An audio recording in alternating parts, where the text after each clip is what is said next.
Pemirsa, masa pandemi merupakan masa sulit bagi seniman khususnya di Bali.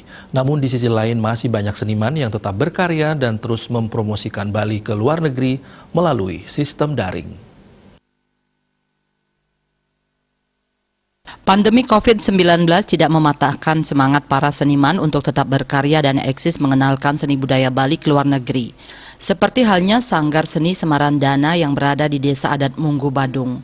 Lewat program Beasiswa Seni dan Budaya Indonesia, 7 negara mengikuti program belajar seni di Sanggar Seni Semarandana di bawah bimbingan Nyoman Nikanaya.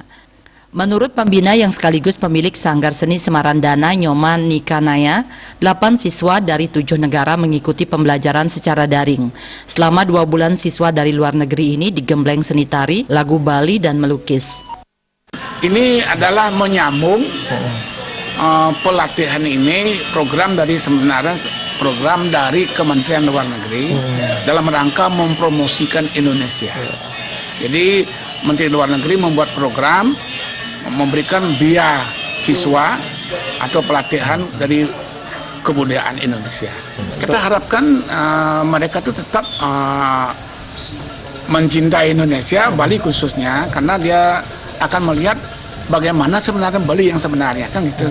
Nah, dengan pada program ini dia masih tertarik, bahkan dia kan bagaimana kalau bisa di penutupnya saya undang ke Indonesia. Nah, berarti dia kepingin sekali datang ke Indonesia. Nah, dengan demikian kan berarti promosi kita berhasil, kan gitu. Diharapkan tahun depan, 3 tahun yang akan datang, mereka tuh pasti datang dengan keluarga, dengan teman-teman, karena pengalaman kami begitu setahun yang lalu. Walaupun pandemi, pihaknya tetap mempromosikan Pulau Dewata ke luar negeri dan berharap pandemi segera berakhir dan wisatawan kembali datang ke Bali dengan tetap menerapkan protokol kesehatan yang ketat. Andika, Bali TV.